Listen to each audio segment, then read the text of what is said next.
Sejam bem-vindos a mais um vídeo no meu canal. Com o quadro Coisas que Ninguém Te Conta sobre Diabetes, mas eu, doutora Daniele Rocha, sim. Antes de começarmos, já deixe seu joinha, se inscreva no canal e ative as notificações para sempre que eu colocar um vídeo novo, o YouTube te notificar.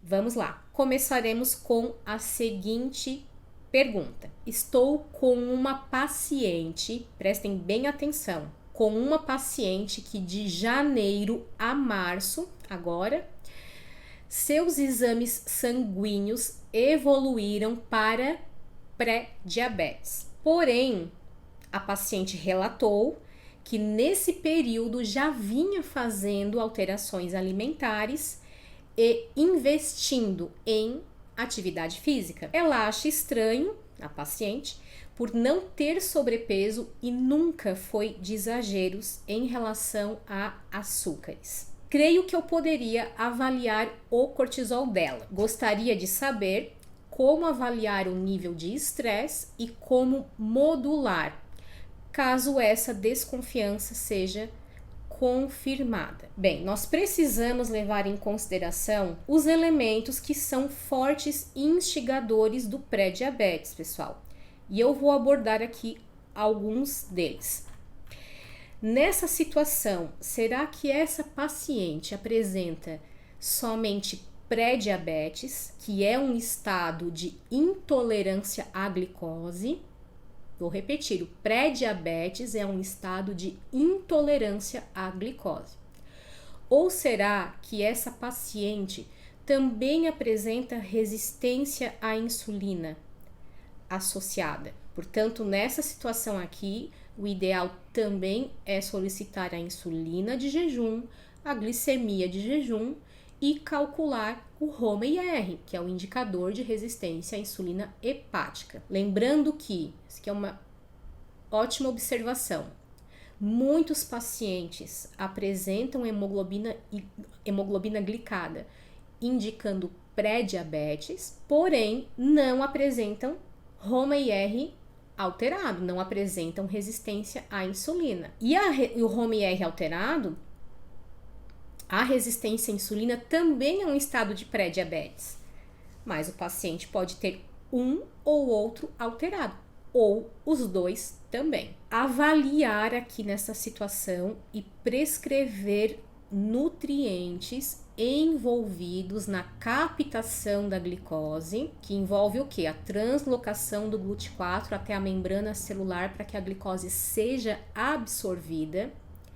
Lá no módulo nutrientes no diabetes, caso você ainda não chegou lá você vai encontrar nutrientes envolvidos na captação de glicose. Na verdade, em todo o processo, até chegar na absorção de glicose. Então, que inclui transdução do sinal da insulina, melhorar a sensibilidade à insulina ali na membrana celular, nos seus devidos receptores, nutrientes envolvidos nas enzimas lá dentro da célula, nas enzimas que são responsáveis por avisar o momento que o GLUT4 precisa subir até a membrana celular para que a glicose seja absorvida.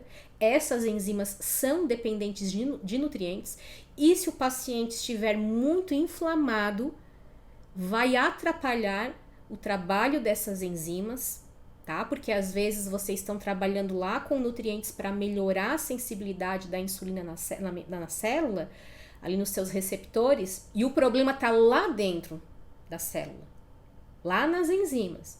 E essas enzimas são dependentes de nutrientes, como, por exemplo, o magnésio. Então, tem que verificar o todo do processo aqui.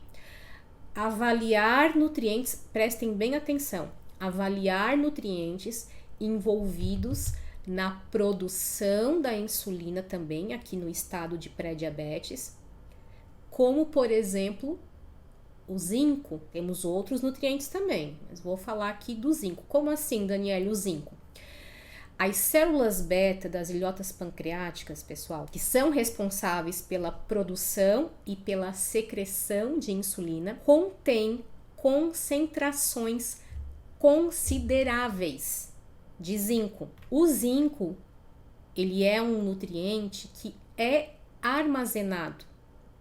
Ele é armazenado nas vesículas secretoras das células beta, onde está presente ali em alta concentração. E o zinco ele desempenha um papel crucial na regulação e no armazenamento da insulina. Quando as células beta são estimuladas a secretar insulina em resposta a níveis elevados de glicose na corrente sanguínea, o zinco é liberado junto com a insulina. E essa liberação de zinco ajuda a regular a secreção de insulina e a estabilizar as moléculas de insulina dentro das vesículas secretoras, promovendo assim uma resposta eficaz à glicose. E além disso, um ponto que é muito importante eu destacar aqui para vocês é que o zinco desempenha um papel crucial na proteção das células beta contra o estresse oxidativo e na regulação da expressão gênica relacionada à secreção de insulina. O estresse oxidativo ele está presente, muito forte, no momento ali do diagnóstico do diabetes mellitus, tanto tipo 1 quanto tipo 2. Existe a presença do estresse oxidativo ali. E o zinco, ele atua como um protetor das células beta contra o estresse oxidativo. Tratando-se de estresse, será que o estresse está sendo aí o causador dessa intolerância à glicose, desse pré-diabetes? Pode ser sim. Pode ser ele sozinho, pode ser outros fatores, como eu venho mencionando aqui, e pode ser tudo aí, tudo em conjunto, tudo em consonância, vários fatores. Converse se essa paciente, você perceber através da conversa, no momento da consulta, do rastreamento também de sinais e de sintomas, se você perceber que essa paciente está muito estressada, vem se sentindo estressada, converse com ela sobre o manejo do estresse. Lembrando que o estresse que prejudica aqui é o estresse de longo prazo. E se ela sim estiver estressada, converse sobre o manejo do estresse, que é a primeira coisa aqui que a gente precisa, primeiro ponto que nós precisamos trabalhar com o nosso paciente. Por quê? Por mais que nós temos sim nutrientes, estratégias nutricionais através de suplementos para modular o estresse, modular o cortisol, o primeiro ponto ainda é trabalhar no manejo do estresse através dos hábitos de vida. Por quê? A suplementação irá auxiliar? Sim, com certeza. Mas os fatores estressantes, o agente ou os agentes estressores continuam ali, que pode ser brigas dentro de casa, problemas financeiros, problemas no trabalho. Então, o ideal é nós orientarmos a paciente a trabalhar ali no agente estressor, como? Através de ajuda terapêutica. Essa paciente, muitas vezes, esse paciente precisa saber aprender a alinhar os próprios pensamentos, né? Então, ver primeiro o agente estressor ou os agentes, que pode ter vários ali, e porque daí a suplementação, será que vai usar para sempre? Principalmente tratando-se de fitoterápico. O fitoterápico não é algo que se usa por mais de um ano. O fitoterápico é ideal. O mesmo fitoterápico, o ideal é usar uns 4 meses. Inclusive, alguns não se pode usar por mais de 2 a 3 meses. Então, fitoterápico usa por um tempo. Muitos fitoterápicos auxiliam na modulação do cortisol. Mas por quanto tempo que vai usar? A gente não vai usar por muito tempo, por mais de um ano. Claro que pode ser feito uma rotatividade dos fitoterápicos, do tipo de fitoterápico. Mas ainda em primeiro lugar é o manejo do estresse. Então você vai orientar a sua paciente a realizar a respiração diafragmática, meditação, contato com a natureza, contato com o verde, caminhadas ao ar livre, para modular esse cortisol e, consequentemente, a sensação de estresse. Para avaliar o nível de estresse, eu recomendo realizar o exame de cortisol salivar, onde o exame é realizado através de uma coleta da saliva do paciente. E é feito normalmente por 2 coletas, uma entre as 6 e as 10 horas da manhã e a outra entre 4 horas da tarde até as 8 horas da noite. Se você verificar que o seu paciente apresenta insônia, pode ser interessante fazer uma coleta à noite, mais ali no final da noite, entre 11 horas da noite até meia-noite e meia, pode ser interessante sim, porque às vezes o cortisol dele está muito alto ainda, bem ali no final da noite. Um paciente que trabalha até mais tarde e que se expõe à tela de celular e televisão até muito tarde também, o cortisol pode estar alto, bem nesse horário ali, 11 da noite, meia-noite, e ele possui relação direta com a produção de melatonina. Então, aquela melatonina continua baixa, cortisol alto, e ele não consegue pegar no sono. Então, portanto, se o seu paciente apresenta insônia, solicite a coleta entre 11 horas e meia-noite e meia. Se o paciente apresenta também condições, se ele apresenta plano de saúde, se ele tem, e caso contrário, se ele tem condições de fazer as 3 coletas, eu digo condições financeiras. E qual a diferença do cortisol sérico e do cortisol salivar?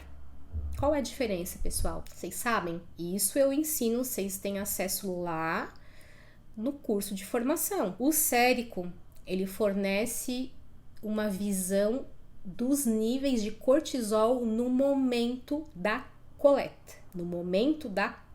Já o cortisol salivar, ele oferece uma visão mais direta dos níveis de cortisol biodisponível ao longo do tempo. Essa é a principal diferença. Os 2 métodos têm as suas próprias aplicações, ok? E podem ser úteis em diferentes contextos de pesquisa ou clínicos. Até voltando a essa parte que eu falei, lá dentro do curso, vocês têm acesso a tudo isso.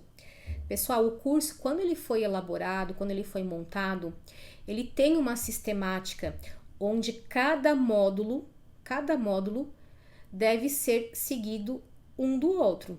Eu não recomendo que, quem está iniciando agora, que você pule os módulos, que vá lá para a parte dos nutrientes sem ter iniciado, porque existe uma sistemática de entendimento, de raciocínio clínico. Por isso que você precisa fazer módulo por módulo. Nutrientes e fitoterápicos. Então aqui a gente tem uma série de nutrientes e fitoterápicos para trabalharmos na modulação do cortisol. A fosfatidilcerina, ômega 3 com maior concentração de DH em relação ao EPA, L-teanina, rhodiola rósea, ashwagandha. A ashwagandha pode ser prescrito, tá? O que aconteceu, acredito que tenha sido ano passado, né, que a Anvisa proibiu a comercialização da ashwagandha, é em relação a ela pronta, comprada em farmácias, comprada pronta. A prescrição fitoterápica pelo nutricionista, pelo médico, pode ser realizada, desde que o nutricionista tenha pós-graduação em fitoterapia ou as devidas especializações com a carga horária que o conselho exige. E temos outros também, a Relora. Relora é um produto patenteado que contribui muito para a modulação do cortisol. Aqueles pacientes que apresentam apetite intenso devido ao estresse constante, rhodiola contribui nesse processo. O Relora. E também existe aqui polimorfismo genético, pessoal, para o desenvolvimento do pré-diabetes, na verdade, para o diabetes, né? O pré-diabetes é um período que antecede o desenvolvimento do diabetes. E é ali que nós entramos com tudo, com as estratégias nutricionais adequadas para aquele paciente, para revertermos essa situação e esse paciente não desenvolver o diabetes. Nós temos polimorfismos genéticos também envolvidos aí no desenvolvimento do diabetes mellitus. São genes envolvidos na disfunção das células beta, genes envolvidos no desenvolvimento de hiperglicemia também. Caso o paciente apresentar polimorfismo genético, que isso é possível ver através de exames genéticos. Eu tenho vários pacientes, eu tenho inclusive duas pacientes que são magras, até indo ali para o baixo peso. As duas são pacientes, são alunas do curso de formação, são alunas, uma é médica, outra é psicóloga, as duas são pacientes magras, se cuidam muito na alimentação, se cuidam muito, muito mesmo, fazem exercício físico, atividades físicas, e quando elas vieram na primeira consulta, elas vieram num estado de pré-diabetes, então hemoglobina glicada ali no pré-diabetes, uma glicemia de jejum um pouco mais alterada, e as duas fizeram um exame genético, e o exame genético mostrou que elas apresentam uma forte predisposição ao desenvolvimento de diabetes mellitus tipo 2. Aí aqui o que nós vamos fazer? Suplementação, principalmente, para silenciar esses genes, para melhorar a absorção de glicose, para melhorar o funcionamento das células beta, a produção de insulina, e a alimentação também para melhorar a resposta glicêmica. Lembrando que para os ex-alunos, o link para renovar o acesso ao curso está aqui abaixo do vídeo, abaixo desse encontro, nosso encontro, com valor promocional de alunos. E para os que já finalizaram um curso de formação em nutrição funcional e exames laboratoriais no diabetes, ou que estão no final, a minha direção para vocês é que vocês agora vão para o treinamento avançado, para poder evoluir ainda mais, poder expandir esse conhecimento. O curso de formação, ele é voltado para a parte da ciência, né? Então essa parte toda de estrutura científica, e a parte já do treinamento avançado é ali a prática, é o dia a dia, tá? Com o nosso paciente. É o dia a dia, é a prática pura. E o link do treinamento avançado está aqui abaixo também.